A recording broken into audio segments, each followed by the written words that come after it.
Assalamualaikum warahmatullahi wabarakatuh. Bismillahirrahmanirrahim. Alhamdulillahilladzi akhrajan nasa minadh dhulumati ila nuril islam. Ahmaduhu subhanahu wa ta'ala ala man aulana minal fadli wal in'am, wa ashkuruhu ala man an'ama alaina minal imani wal islam. Asyhadu an la ilaha illallah wahdahu la syarikalah, wa asyhadu anna Muhammadan abduhu wa rasuluhu sayyidul anam. Allahumma salli ala sayyidina Muhammadin wa ala alihi wa sahbihi al-kiram, amma ba'du. Thumma ila hadratin Nabil Mustafa sayyidina Muhammadin Rasulillah sallallahu alaihi wasallam wa ala alihi wa ashabihi wa azwajihi wa zurriyatihi wa ali baitihi, wa nakhusu khususan ila walidina wa jami'i masyayikhina wa masyaikhi masyayikhina, khususan ila Syekh Nawawi Tanara al-Bantani wa usulihim wa furu'ihim wa man intasaba ilaihim syai'un lillahi lahum. Al-Fatihah. A'udzu billahi minasyaitonir rajim. Bismillahirrahmanirrahim. Alhamdulillahi rabbil alamin arrahmanir rahim maliki yaumiddin. Iyyaka na'budu wa iyyaka nasta'in ihdinas siratal mustaqim siratal ladzina an'amta 'alaihim ghairil maghdubi 'alaihim waladdallin. Amin. Bismillahirrahmanirrahim. Alhamdulillah kita dapat memulai kembali pengajian kita, yakni pengajian kitab Tafsir Munir. Kali ini kita akan membahas tafsir dari surat Al-Baqarah ayat yang ke-132, melanjutkan dari kajian kita yang kemarin. Langsung saja, bismillahirrahmanirrahim. Qala ta'ala wa wassa biha Ibrahimu banihi Ya'qub ya baniya innallaha astafa lakumud dina fala tamutunna illa wa antum muslimun. Am kuntum syuhada'a idh hadara Ya'qub al-mautu idh qala li banihi ma ta'buduna min ba'di qalu na'budu ilahaka wa ilaha abaika Ibrahim wa Ismail wa Ishaq wa ilaha wahida wa nahnu lahu muslimun. Tilka ummatun qad khalat laha ma kasabat wa lakum ma kasabtum wa la tus'aluna amma kanu ya'malun. Shadaqallahul azim. Insyaallah kita akan bahas berarti hingga sampai ayat yang ke-134. Mudah-mudahan gak ada kendala yang berarti ya. Mari kita langsung kepada kitab tafsirnya. Bismillahirrahmanirrahim. Qala al-mu'allif rahimahullahu ta'ala wa nafa'ana bihi wa bi'ulumihi wa fi kitabihi wa fid dharaini amin. Allahumma yassir lana wa la tu'assir alaina ya karim bi rahmatika ya arhamar rahimin. Rabbi shrah li sadri wa yassir li amri wa halul 'uqdatam min lisani yafqahu qawli. Bismillahirrahmanirrahim. Wa wassa wa qara'a Nafi'un wa ibnu Amirin wa awsa bi hamzatin maftuhatin qabla wawin sakinatin. Wa wassa dan sudah berwasiat, wa qara'a Nafi'un dan membaca Imam Nafi' wa ibnu Amirin dan juga Imam Ibnu Amir, wa awsa membaca dengan lafad awsa, bi hamzatin maftuhatin dengan hamzah yang difathahkan, qabla wawin sakinatin sebelum datangnya huruf wawu yang berharokat sukun. Jadi ada sebagian imam qiraat seperti qiraatnya Imam Nafi' dan juga Ibnu Amir tidak membaca wa wassa biha Ibrahimu banihi, tetapi membacanya wa awsa biha Ibrahimu banihi dengan tambahan huruf hamzah. Kemudian kita lanjutkan wa wassa biha. Nah, ini kita ada kucing itu ya. Iklan dulu sebentar biar dia ribut dulu. Udah kayaknya. Nah, ini kita gabungkan dulu ya ayatnya, ya kita sambungkan. Wa wassa biha Ibrahimu banihi. Wa wassa dan sudah berwasiat biha dengannya millah. Ai bittiba'il millati artinya dengan mengikuti al-millati ajaran. Maksud di sini adalah ajaran yang memang sudah dibawa oleh Nabi Ibrahim alaihi salam. Siapa yang berwasiat di sini? Yaitu adalah Ibrahimu banihi. Yang berwasiat adalah Ibrahim banihi kepada anaknya Ibrahim. Wakanu dan adalah banihi anaknya Ibrahim sama niatan itu berjumlah 8 orang. Ismailu pertama adalah Ismail wahua dan adapun Ismail itu awwalu auladihi adalah anak yang pertama daripada Nabi Ibrahim. Wa ummuhu dan ibunya Ibrahim Hajaru itu adalah wa ummuhu dan ibunya Ismail, ini kembalinya ke Ismail ya. Wa ummuhu dan ibunya Ismail Hajaru itu adalah Hajar al-Qibtiyatu yang berasal dari bangsa Qibti. Ini bangsa yang merupakan penduduk asli dari negara Mesir di masa lalu ya, bangsa Qibti. Wa Ishaqu dan yang kedua anaknya adalah Ishaq. Wa ummuhu dan ibunya Ishak itu berasal dari Saratu Sarah. Wal baqiyatu dan sisanya lagi itu wahum mereka itu adalah Madinun, bernama Madinun. Wa Madianu dan juga bernama Madianu. Wa Yakshanu dan juga Yakshanu wa Zamranu wa Ashbaku wa Syuhu. Nah, umum ibu dari mereka semua ini semua, jadi dari Madin, kemudian Madian, Yakshan, Zamron, dan Asbak, dan juga Suh, Konturo, itu bernama Konturo. Jadi ternyata istrinya Nabi Ibrahim itu nggak banyak. Kira-kira kalau menurut riwayat yang dikatakan di dalam kitab Tafsir Munir ini ya, istrinya Nabi Ibrahim itu 3. Jadi Hajar pertama itu adalah Sarah, kemudian adalah Hajar, dan selanjutnya adalah Konturo.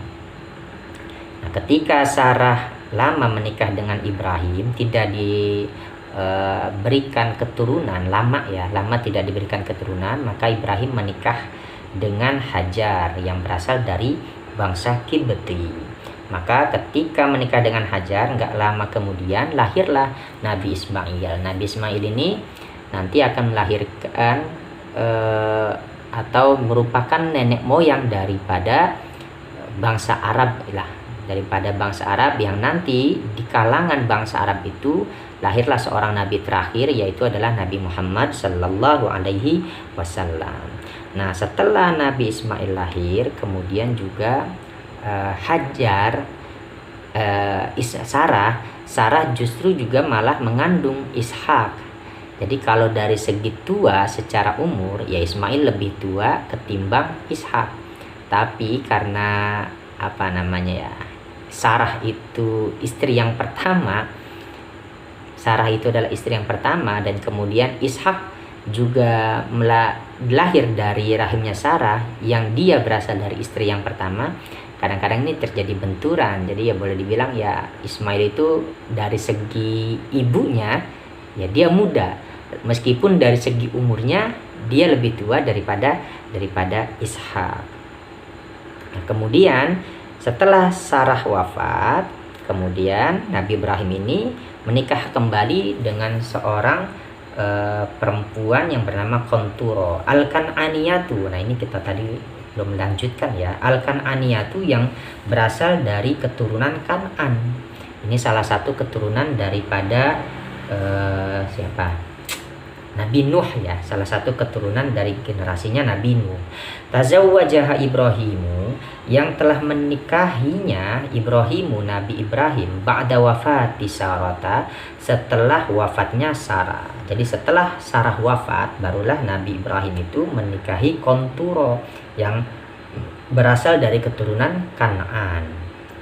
Ini jadi ternyata Nabi Ibrahim itu istrinya nggak banyak ya, cuma 3 orang ya. Menurut perhitungannya buat zamannya, ukuran zamannya Nabi Ibrahim hidup ya, ini ya boleh dibilang ya sedikit, nggak banyak. Karena kalau kita tahu ya, syariat-syariat Nabi terdahulu itu ya membolehkan istri-istri itu banyak gitu ya. Bahkan sampai ada yang 100 istrinya itu. Nah, tapi Nabi Ibrahim ini termasuk Nabi yang istrinya itu sedikit ya, cuma 3. Wa Yaqubu, nah, di sini wa Yaqubu dan juga Yaqub. Yang paling masyhur annahu ma'tufun ala Ibrahim, sesungguhnya lafaz Yaqub itu ma'tufun, dia diatofkan ala Ibrahim, atas lafaz Ibrahim atau kepada lafaz Ibrahim. Jadi maknanya ini kira-kira wa wassa biha Ibrahimu banihi wa Yaqubu, maksudnya dan sudah berwasiat Ibrahim kepada anaknya dan juga berwasiat Nabi Yakub kepada anaknya. Jadi Nabi Yakub ini, lafadz Yakub ini ketika dia diatofkan kepada Ibrahim, maka yang berwasiat di sini bukan hanya Nabi Ibrahim, tetapi Nabi Yakub pun juga berwasiat sebagaimana wasiatnya Nabi Ibrahim. Wa yajuzu kaunuhu mubtada'an mahdzufal khabari, dan boleh kaunuhu keadaannya Yakub mubtada'an itu dijadikan mubtada mahdzufal khabari yang khabarnya dibuang.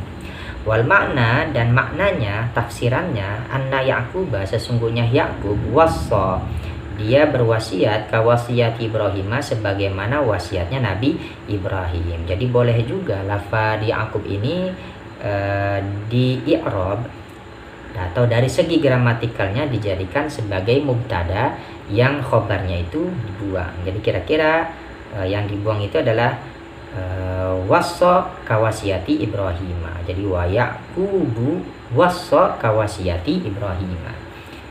Maknanya itu adalah kira-kira bahwasanya Yakub ini berwasiat sebagaimana Nabi Ibrahim juga berwasiat. Wa quri'a bin nasbi atafan ala banihi. Wa quri'a, dan dibaca juga lafaz Yakub bin nasbi dengan dibaca nasab.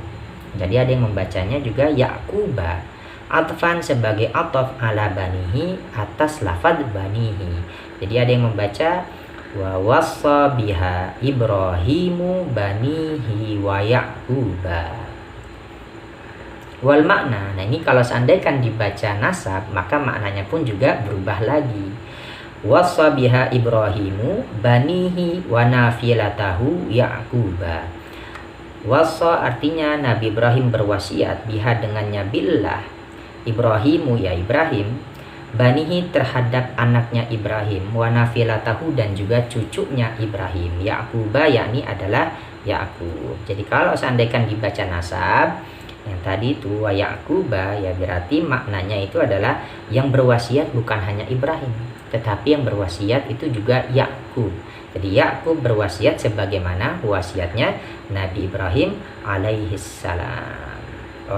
Maksudnya kalau seandainya dibaca nasab, maksudnya itu adalah berarti Nabi Ibrahim berwasiat kepada anaknya yang berjumlah 8 tadi, dan juga dia berwasiat kepada cucunya yang bernama Yakub. Nah ini jadi maknanya seperti itu. Jadi kalau seandainya dia dibaca nasab, maka maknanya itu akan berubah lagi. Kemudian kita lanjutkan. Ya baniya, wahai anakku, huwa ala idmaril qawli indal basriyina wa muta'alliqun biwassa indal kufiyina li'annahu fi ma'nal qawli. Huwa lafadz ya baniya ala idmaril qawli itu atas idmaril qawli, menyimpannya al-qaul, madah al-qaul, indal basriyina atau basriyina menurut para ulama Basrah. Jadi menurut para ulama Basrah, ya baniya ini adalah qaul, artinya ucapan yang memang nanti diucapkan oleh Nabi Ibrahim alaihissalam. Jadi wasiatnya itu apa? Maka di sini baru dimulai perkataan ya baniya. Ini adalah permulaan daripada apa yang sudah diucapkan oleh Nabi Ibrahim alaihissalam. Wa muta'alliqun biwassa, dan dikaitkan dengan lafadz wassa indal kufiyina menurut ulama-ulama Kufah, li'annahu, karena sesungguhnya ya baniya fi ma'nal qauli itu berada di dalam makna yang diucapkan itu, di dalam makna wassa itu. Jadi maksudnya menurut ulama Kufah, lafadz ya baniya ini ya kaitannya itu dengan wassa. Jadi apa yang diwasiatkan oleh Ibrahim, ya ini dia, ini mulai perkataannya itu adalah ya baniya. Innallaha astafa, sesungguhnya Allah istafa, sesungguhnya Allah istafa telah memilih, ai ikhtara artinya memilih, lakum untuk kalian, ad-dina akan agama, aidina islami artinya agama Islam, alladzi huwa safwatul adyani, yang agama Islam itu adalah sebaik-baiknya atau seutama-utamanya agama, atau juga safwa bisa dimaknai pilihan, agama yang terpilih. Fala tamutunna illa wa antum muslimuna, maka janganlah kalian mati atau wafat illa wa antum muslimuna, kecuali keadaannya kalian semua muslimuna itu sebagai orang-orang yang muslimuna sebagai orang-orang yang berserah diri kepada Allah. Ai fasbutu alal islami, artinya tetaplah kalian atau kokohlah kalian alal islami, atas Islam, hatta tamutu muslimina, hingga kalian semua wafat muslimina dalam keadaan Islam atau berserah diri, mukhlasina yang juga tulus lahu kepada Allah Ta'ala, bitauhidi dengan ketauhidan, wal ibadati dan juga penghambaan. Jadi di sini yang diwasiatkan oleh Ibrahim kepada anak keturunannya itu adalah bahwasanya ke anak keturunannya itu supaya jangan pernah sekali-sekali berlepas daripada ajaran-ajaran yang memang sudah diajarkan oleh Ibrahim, atau harus berserah diri hanya kepada Allah hingga wafatnya mereka semua, hingga sampai wafat, atau maksudnya selama hayat masih dikandung badan, ya jangan sampai kita berlepas dari ajaran-ajaran yang memang sudah dibawakan oleh Nabi Ibrahim alaihissalam. Maksudnya ajaran Islam di sini, maksudnya itu adalah. Nah, jadi ini ya penting untuk kita juga ini ya wasiatnya Nabi ya kayak begini modelnya itu.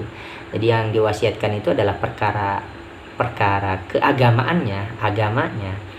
Kalau kita itu kan wasiatnya ya sudah beda, ya paling banter itu ya hebat-hebatnya wasiat itu jangan sampai ribut lah, anak keturunan itu jangan sampai ribut, apalagi meributkan ya warisan. Ya kalau para nabi ini wasiatnya itu adalah nanti misalkan setelah saya wafat jangan sampai kalian berlepas diri dari ajaranku. Itu para nabi itu wasiatnya kayak gitu. Nah kalau kita itu kan wasiatnya bukan ini, jarang kita berwasiat misalkan ya sebelum saya meninggal misalkan begitu. Ada orang tua yang berwasiat kepada anaknya, tolong jangan sampai kalian tinggalkan sholat. Nah ini jarang yang seperti itu ya. Ya rata-rata sih paling sebagus-bagusnya wasiat kita itu ya nanti kalau seandainya orang tua sudah meninggal, jangan kalian berebut harta waris, atau jangan jangan kalian bertengkar memperebutkan harta. Kita tuh kayak gitu biasanya, jarang yang sampai terpikir ke sini mewasiatkannya itu. Padahal ini adalah wasiat yang baik menurut kita semua ya, menurut kita semua ini adalah wasiat yang baik. Cuman jarang ada orang tua yang mewasiatkan ini. Jadi seolah-olah ya ini urusan masing-masing gitu.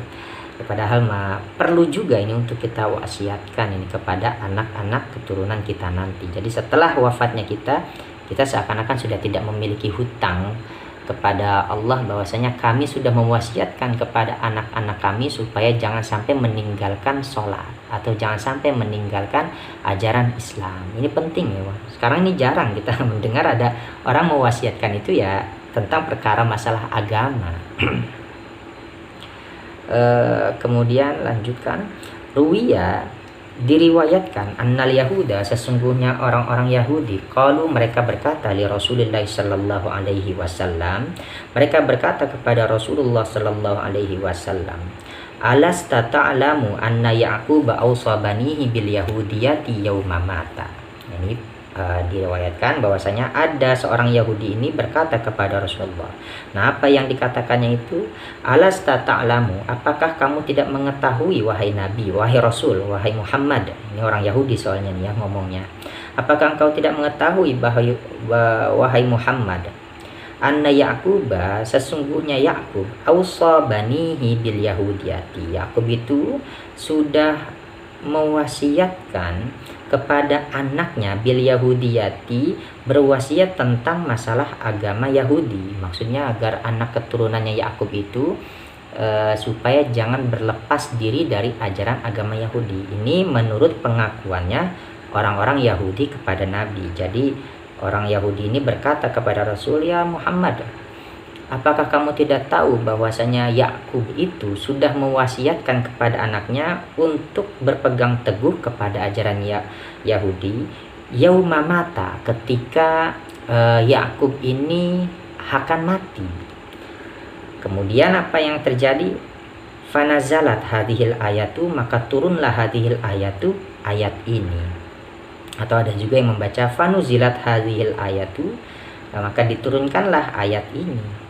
Am kuntum syuhada'a ay akuntum ya ma'syarul yahudi hudara'a idh hadara ya'qubal mautu. Am kuntum syuhada'a, adakah kalian semua? Syuhada'a itu orang-orang yang menyaksikan atau orang-orang yang hadir. Ai akuntum ya ma'syarul yahudi hudara'a, ai artinya akuntum, adakah kalian semua ya ma'syarul yahudi, wahai sekumpulan orang-orang Yahudi, hudara'a, orang-orang yang hadir, kalian adalah orang-orang yang hadir, idh hadara ya'qubal mauta, ketika hadir Yakub kepada Yakub tadi salah bacanya ya.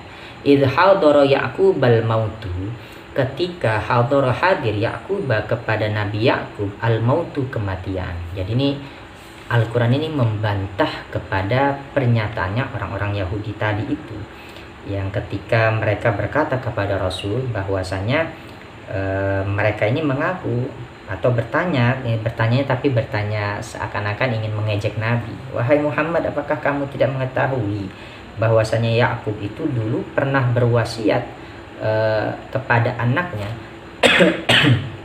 kepada anaknya untuk berpegang teguh kepada ajaran Yahudi pada saat Yakub itu hendak wafat atau ketika dia menjelang wafatnya.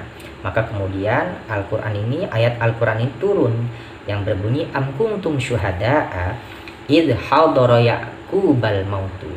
Memangnya kamu hadir, wahai orang-orang Yahudi, wahai segolongan masyarakat Yahudi, ketika Yakub itu sedang sedang mengalami proses kematian. Jadi maksudnya memangnya kamu menyaksikan ketika Yakub itu sedang mengalami sakaratul maut. Kira-kira seperti itulah. Jadi ini bantahan yang tegas ya. Jadi kepada orang-orang Yahudi yang berkata seperti ini kepada Nabi, itu Allah langsung membantahnya dengan bahasa ini, bahasa yang saklek ini sebenarnya ini. Jadi ya seolah-olah langsung mengkat omongan orang-orang Yahudi pada saat itu yang berkata dengan ini kata-kata yang keras juga ini. Jadi ya am kuntum syuhada idh hadara Yaqubal maut. Memangnya kamu ngelihat, gitu. Kalau bahasa kita itu memang kamu ngelihat ketika Yakub itu sedang dicabut nyawanya dan kemudian kamu mendengarkan apa yang diwasiatkan oleh Yakub. Nah, kemudian di sini bimadza awsa banihi bil yahudiyati awil islami. Dengan apa awsa Yakub berwasiat banihi kepada anaknya bil yahudiyati, dengan ajaran Yahudi kah atau dengan ajaran Islam? Ai hadarahu asbabul mauti, artinya ketika ini hadir atau datang kepadanya Yakub asbabul mauti, artinya sebab-sebab kematian. Ini kayaknya ada yang gugur ini, ada huruf mim yang hilang di sini ya, kayaknya al mauti yang lebih enaknya di sini. Ya, ini itu tadi ya. Jadi bantahan ayat ini turun ini dengan bantahan yang tegas, langsung tertuju kepada inti pembicaraan, nggak pakai tedeng aling lagi. Jadi Allah ini langsung berkata keras sekali kepada orang Yahudi. Memangnya kamu menyaksikan apa yang dikatakan oleh Yakub pada saat Yakub ini hendak atau sedang merasakan sakaratul mautnya. Idz qala li banihi ma ta'buduna min ba'di, ketika qala berkata Yakub li banihi kepada anaknya, ma ta'buduna min ba'di, apa yang akan kalian sembah, min ba'di dari setelah kematianku, dari setelah wafatnya aku. Jadi ini lanjutannya nih. Jadi memangnya kamu menghadiri atau melihat ketika Yakub sedang menghadapi kematiannya, ketika Yakub bertanya kepada anak-anak keturunannya terkait apa yang akan kamu sembah setelah aku wafat. Ayyu syai'in ta'budunahu ba'da mauti, artinya kepada apakah ta'budunahu kalian akan menyembah ba'da mauti setelah kematianku. Maka di sini qalu na'budu ilahaka wa ilaha abaika Ibrahima wa Ismaila wa Ishaqa ilaha wahidan wa nahnu lahu muslimun. Maka di sini dijawab oleh anak-anaknya Nabi Yakub. Qalu mereka berkata, ya banihi na'budu ilahaka, kami akan menyembah ilahaka akan Tuhanmu, wa ilaha abaika dan Tuhan dari leluhurmu atau datukmu Ibrahim, yakni adalah Ibrahim, wa Ismaila dan Tuhannya Ismail, wa Ishaqa dan Tuhannya Ishaq, ilaha wahidan akan Tuhan yang esa, wa nahnu lahu muslimun dan kami adalah kepada Allah, wa nahnu dan adapun kami lahu kepadanya Allah Ta'ala, muslimuna orang-orang yang berserah diri. Ai mukirruna artinya orang-orang yang memantapkan bil ibadati wa tauhidi dengan ibadah, wa tauhidi dan juga dengan tauhid. Kemudian kita lanjut, tilka ai Ibrahimu wa Yaqubu wa banuhuma, mereka itu ai Ibrahimu artinya Nabi Ibrahim, wa Yaqubu dan juga Nabi Yakub, wa banuhuma dan anaknya Ibrahim dan Yakub. Ummatun itu adalah umat, ai jama'atun artinya segolongan manusia atau umat, qad khalat yang sudah berlalu atau yang sudah lewat masanya itu. Ai madat bil mauti artinya sudah lewat bil mauti dengan sebab kematian. Laha baginya mereka, ai litilkal ummati artinya baginya umat-umat tersebut atau generasi daripada umat yang sudah berlalu itu, maka kasabat terdapat pahala kasabat atas apa yang telah mereka lakukan. Minal khairi nyatanya daripada kebaikan. Ai jazauhu artinya ada balasannya untuk mereka. Walakum ay ya ma'syarul yahudi, walakum dan bagi kalian, ay ya ma'syarul yahudi artinya wahai sekumpulan orang-orang Yahudi, maka sabtum ya terdapat pahala atas apa yang telah kalian kerjakan. Ay jaza'u ma kasabtumuhu minal amali, ay artinya jaza'u pahala atau ada pahala ma kasabtumuhu terhadap apa yang telah kalian perbuat, terhadapnya ma minal amali nyatanya daripada amal perbuatan. Jadi maksudnya di sini mereka itu generasi-generasi yang sudah berlalu seperti Nabi Yakub dan juga anak-anaknya, begitu juga Nabi Ibrahim dan juga anak-anak keturunannya. Ini adalah umat-umat yang telah lalu lewat masanya. Jadi ya intinya itu jangan diungkit-ungkit lagi, maksudnya apa yang sudah mereka perbuat ya mereka akan mendapatkan pahala yang sudah akan mereka nanti yang sudah telah mereka kerjakan. Nah bagi kamu ketika kamu sudah berada pada syariatnya Nabi Muhammad ya kamu juga harus mengikuti syariatnya Nabi Muhammad, dan apa yang akan kamu lakukan dari suatu kebaikan yang sesuai dengan ajaran Nabi Muhammad dan kamu mau mengakui Nabi Muhammad sebagai Nabi terakhir, kamu juga ada pahalanya. Itu jadi maksudnya ini seakan-akan secara tidak langsung Al-Quran ini berkata kepada orang-orang Yahudi yang umat-umat yang terdahulu yang sudah melaksanakan kebaikan sesuai dengan ajaran yang berlaku pada masanya, mereka dapat pahala. Dan bagi kamu orang-orang Yahudi yang sekarang ada pada masa Nabi juga akan mendapatkan pahala dari apa yang sudah kamu lakukan, dari apa yang sudah kamu kerjakan, yakni maksudnya dari adalah amal-amal kebaikan yang sesuai dengan ajarannya syariatnya Nabi Muhammad SAW. Jadi jangan bawa-bawa umat-umat terdahulu yang sudah lalu, itu maksudnya ya kira-kira seperti itu. Jadi ya beda dong antara kebaikan yang sudah dilakukan oleh umat terdahulu ya tentunya yang bersesuaian dengan ajaran di umat atau yang berlaku pada umat-umat terdahulu ya mereka dapat pahala. Jangan kamu ingin mengikuti syariat terdahulu sedangkan kamu ada di syariatnya yang terbarukan, artinya adalah syariatnya Nabi Muhammad. Ya mereka sudah mendapatkan pahala, sudah tenang dari apa yang sudah mereka perbuat, dan kamu juga akan mendapatkan pahala kalau seandainya kamu berbuat kebaikan dan kamu mau mengimani ajarannya Muhammad Shallallahu Alaihi Wasallam. Ini kan tadi itu ya, orang-orang Yahudi itu mengatakan kepada Nabi Muhammad bahwasanya Nabi Yakub itu menurut mereka ya, Nabi Yakub itu ya mengajarkan atau mewasiatkan kepada anak keturunannya untuk berpegang teguh kepada ajaran Yahudi.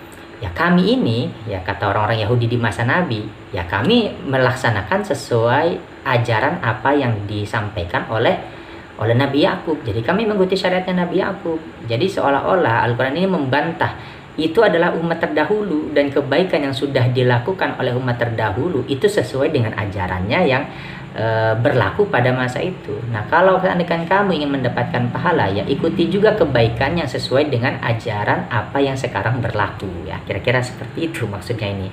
Al-Quran ini ya memang bahasanya luar biasa indah ya. Jadi membalas suatu pernyataan orang-orang Yahudi itu dengan kalimat-kalimat yang padat, jelas, nggak bertele-tele gitu, nggak bertele-tele.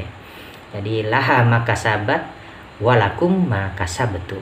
Ya umat terdahulu ya udah dapat pahala, yang kamu pun juga kalau kamu mau melakukan amal kebaikan yang sesuai dengan ajaran syariatnya Nabi Muhammad sekarang ini, ya kamu juga akan mendapatkan kebaikan. Kemudian dilanjutkan, wala tus'aluna yaumal qiyamati, dan kalian tidak akan ditanyakan. Maksud di sini adalah tidak akan dimintai pertanggungjawaban yaumal qiyamati, pada hari kiamat, amma kanu ya'maluna, tentang apa yang dahulu. Maksudnya dahulu di sini tentang apa yang dahulu umat atau mereka di sini adalah umat, ya'maluna, mereka telah mengerjakannya. Kama la yus'aluna an amalikum, sebagaimana tidak akan dimintai pertanggungjawaban mereka an amalikum, atas apa amal yang sudah kamu perbuat atau atas amal yang telah kamu lakukan.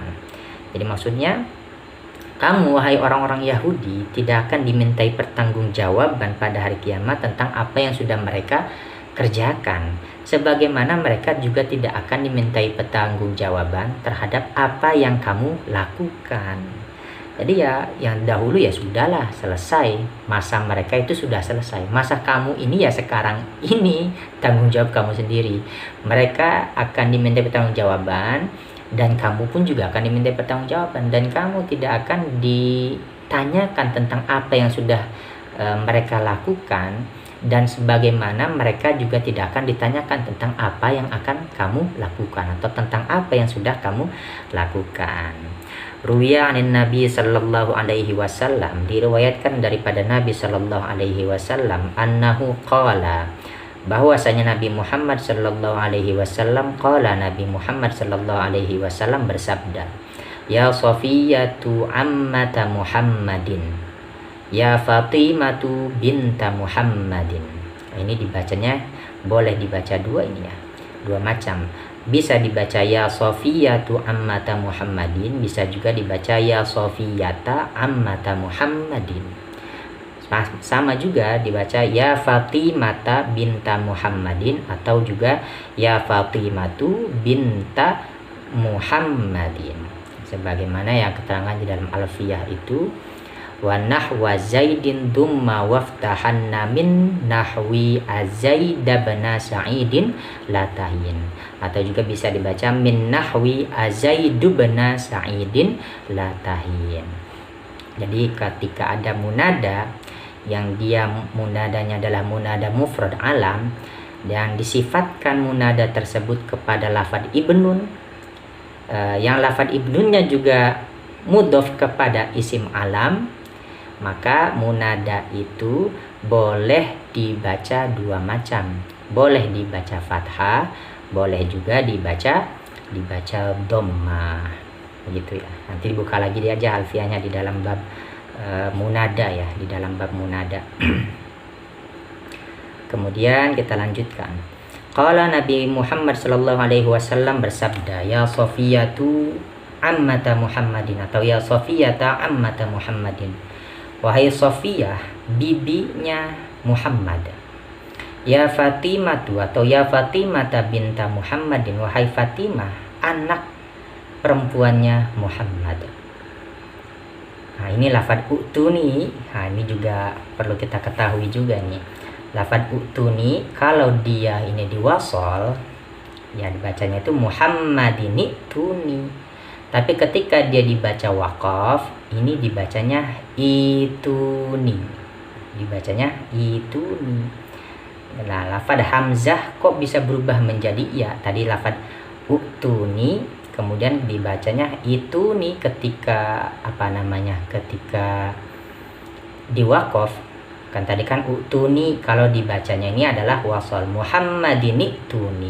Kalau dibacanya ini adalah dibaca secara waqaf, tadi itu wasol ya, Muhammadini tuni. Nah kalau seandainya dibaca waqaf Muhammadin ituni. Nah ya-nya kenapa kok bisa berubah, atau hamzahnya kenapa bisa berubah menjadi ya?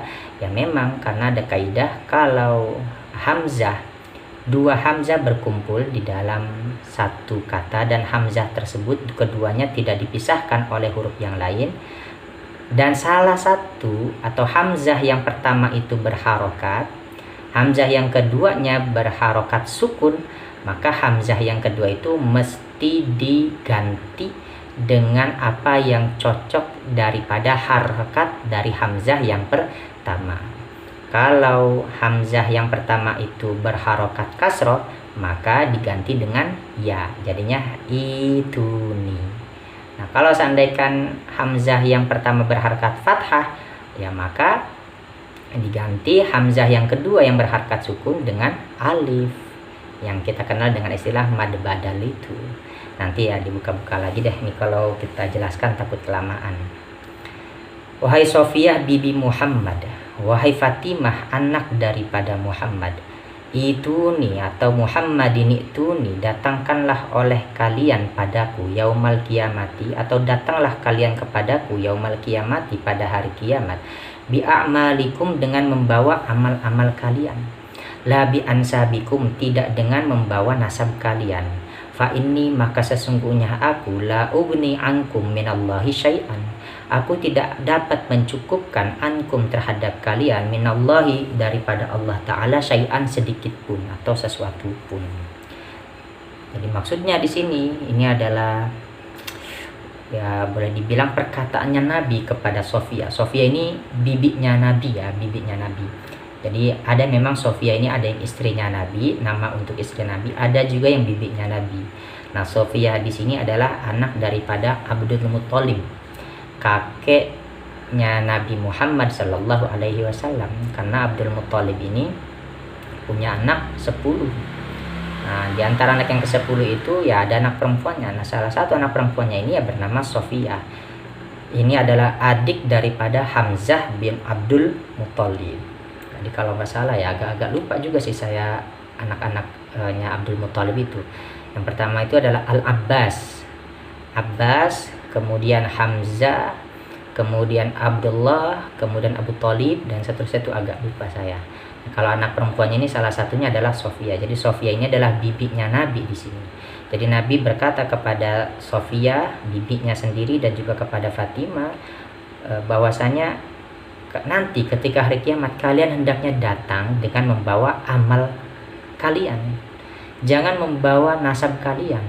Karena sesungguhnya kata Nabi ini, saya ini tidak dapat mencukupkan kalian sedikit pun di hadapan Allah nantinya. Ini penting juga nih bahwasanya ketika nanti di hari kiamat itu, nah ini sepertinya ini Nabi sudah mengingatkan kepada keluarganya Nabi sendiri bahwasanya kamu kalau nanti pada hari kiamat usahakan datang dengan membawa amal baik kalian sendiri, jangan membawa-bawa nasab kalian. Ya secara yakinnya sih kita meyakini bahwasanya Nabi itu memang memiliki syafaat, apalagi terlebih lagi jika syafaat itu berkaitan dengan masalah berkaitan dengan keluarganya Nabi, pasti mereka mendapatkan syafaat.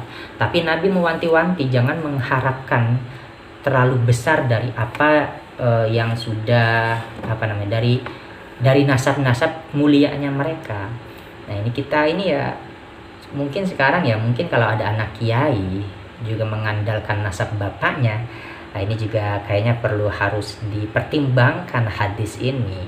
Jadi bahwasanya nanti sebagian nasab-nasab mulia yang kita dapatkan dari orang-orang tua kita, ya mungkin bisa memberikan syafaat kepada kita, tapi jangan diandalkan itu terus. Karena ya bisa bahaya, nanti orang takutnya sepi atau kosong amalan-amalannya dikarenakan mereka berharap mendapatkan syafaat dari keturunan mereka yang mulia atau nasab mereka yang mulia. Ya mending aja kalau seandainya nanti syafaat itu berlaku untuk mereka, ya alhamdulillah. Bagaimana kalau seandainya dia nggak berlaku untuk mereka, atau mereka tidak berhak mendapatkan syafaat dari leluhurnya yang memiliki nasab yang mulia? Bisa bahaya juga. Ditambah lagi mereka nggak memiliki amal perbuatan, nanti apa yang mau diandalkan untuk mereka bisa selamat daripada siksa neraka nanti. Jadi ya jangan ngandelin nasab lah intinya. Ketika kita di hari kiamat nanti, jangan pernah berandai-andai saya ini berasal dari keluarga ulama. Tentunya pasti saya akan mendapatkan syafaat dari abah-abah saya atau datuk-datuk saya. Ya berharap syafaat sih ya boleh, tapi jangan sampai mengandalkan itu 100%. Ya kita harus masuk surga dengan amal ibadah kita sendiri, tentunya itu yang lebih utama dan yang lebih afdolnya itu. Kemudian kita lanjutkan. Waqala, dan Nabi bersabda, wa man abta'a bihi amaluhu lam yusra' bihi nasabuhu. Siapa yang lelet, abta'a itu lelet ya, atau maksudnya lamban, amaluhu, amalnya seseorang, lam yusra' bihi nasabuhu, maka nasabnya itu tidak akan dapat mempercepatnya. Maksudnya nasab ini tidak akan banyak memberikan pertolongan lah ya, tidak dapat banyak memberikan pertolongan kalau seandainya orang tersebut nanti amalnya itu benar-benar nggak ada sama sekali. Jadi tetap ya intinya kita harus beramal, meskipun anak kiai, meskipun anak ulama, ya tetaplah kita harus mengharapkan ridho Allah itu dengan amal ibadah kita. Makanya banyak ya, meskipun keluarga-keluarga Nabi itu mereka beramal dengan sangat gigih sekali. Para sahabat Nabi, apalagi ya juga para keluarganya Nabi, Fatimah istrinya Nabi, kemudian cucu-cucunya Nabi, ya mereka beramal dengan begitu kerasnya, dengan tahajudnya, dengan jihadnya. Ya mereka memang adalah orang-orang yang sadar bahwasanya surga itu atau rahmat Allah atau ridho Allah tetap mesti diraih, meskipun mereka berasal dari kalangan keluarga terhormat. Seperti ya sudah kita tahu ya, Nabi Muhammad itu adalah luar biasa ya, karena ya Nabi ya. Ya sebenarnya mereka itu seharusnya kalau seandainya mereka sombong, para sahabat keluarga Nabi ini sombong, ya nggak usah beramal ibadah, karena mereka secara tidak langsung sudah mewarisi darah Nabi yang pastinya nanti akan